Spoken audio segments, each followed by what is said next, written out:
Di dalam Al-Quran Allah menyebutkan,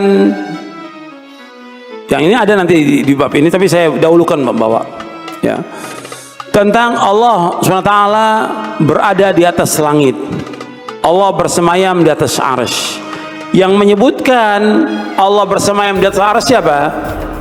Allah. Allah menyebutkan Ar-Rahman 'alas istawa. Ini di Quran ada, ya, di Quran ada, di surah Thaha ayat 4. Kemudian ada 7 ayat tentang Allah bersemayam di atas arsy, bahkan 8 ayat. Kemudian Allah juga menyebutkan bahwa Allah berada di atas langit, di atas semua langit, di atas arsy. Amintum man fis sama. Kita juga menyebutkan dalam surah Sabbih isma rabbikal a'la. Kemudian juga ketika kita sujud kita baca subhan rabbiyal a'la, Allah yang maha tinggi. Kita wajib menetapkan. Kalau ada orang mengatakan oh makna istawa arti istaula, ini nggak dikenal dalam bahasa, tidak dikenal dalam bahasa. Yang kita pakai dalil. Allah menyebutkan istiwa di atas arsy, kita wajib memahami istiwa sudah. Tidak diartikan dengan berkuasa. Makanya saya sebutkan di sini, yaitu kita mengikuti pemahaman salafus saleh, para imam yang mengikuti mereka, serta dengan arti yang benar dari bahasa Arab. Jika hal tersebut sudah benar, maka tidak dipertentangkan lagi dengan hal yang sifatnya berupa kemungkinan menurut bahasa.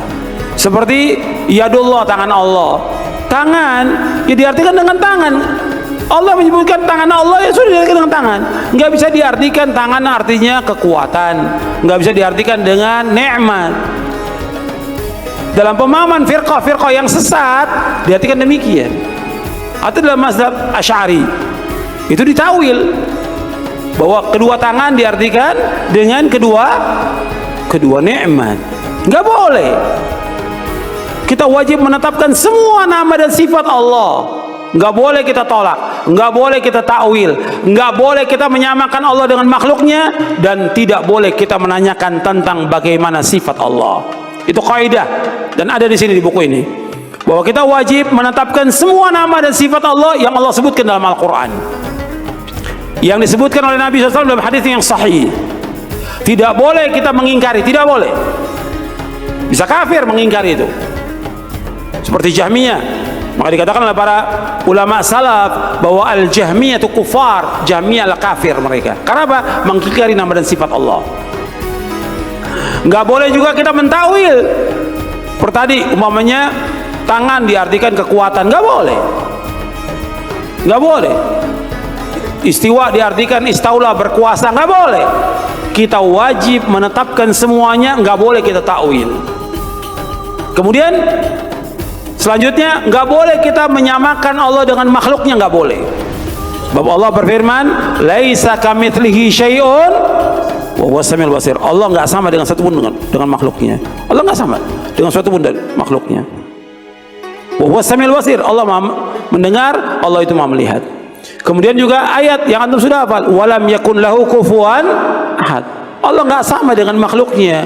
Allah nggak setara dengan makhluknya. Allah nggak sebanding dengan makhluknya. Nggak ada yang sama dengan Allah Ta'ala. Maka nggak boleh kita menyamakan Allah dengan makhluknya. Kemudian yang selanjutnya lagi, bahwa kita tidak boleh menanyakan tentang bagaimana sifat Allah. Kita nggak tahu sifat Allah, kita nggak tahu. Tangan Allah, wajah Allah kita nggak tahu. Allah istiwa, kita nggak tahu bagaimana. Maka jangan ditanyakan. Kita wajib mengimani. Kita wajib mengimani. Sebab Nabi nggak menjelaskan, Allah tidak menjelaskan, maka kita nggak boleh menanyakannya. Makanya ketika Imam Malik, dan ada di buku ini, ketika Imam Malik ditanya oleh salah seorang tentang istiwanya Allah, Allah berfirman Ar-Rahman 'alas istawa, Allah bersemayam di atas arsy. Kaifal istiwa, bagaimana istiwanya Allah? Dijawab oleh Imam Malik, al-istiwa'u ma'lumun wal kaif majhulun wal imanu bihi wajib was su'alu anhu bid'ah. Artinya istiwa maklum dalam bahasa Arab, bahwa Allah bersemayam di atas arsy. Wal kaif majhul, tentang bagaimana Allah istiwa nggak diketahui. Wal imanu bihi wajib, mengimani wajib. Was su'alu anhu bid'ah, dan menanyakan tentang sifat Allah itu bid'ah. nggak boleh. Imam Malik keluarkan orang itu dari majelis ini.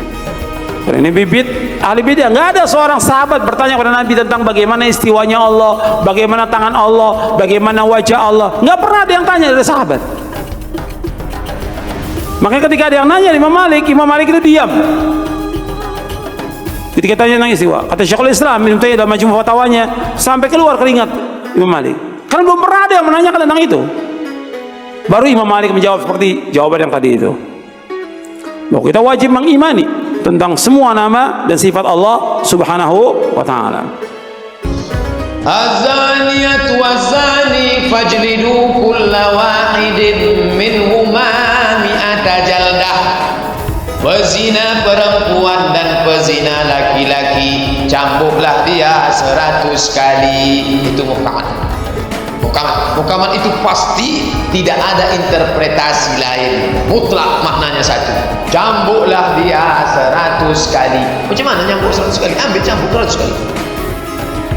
Tak ada interpretasi lain. Lalu yang mutasyabihat itu mana? Mutasyabihat itu sama. Ar-Rahmanu 'alal 'arsy istawa. Allah duduk di atas kursi.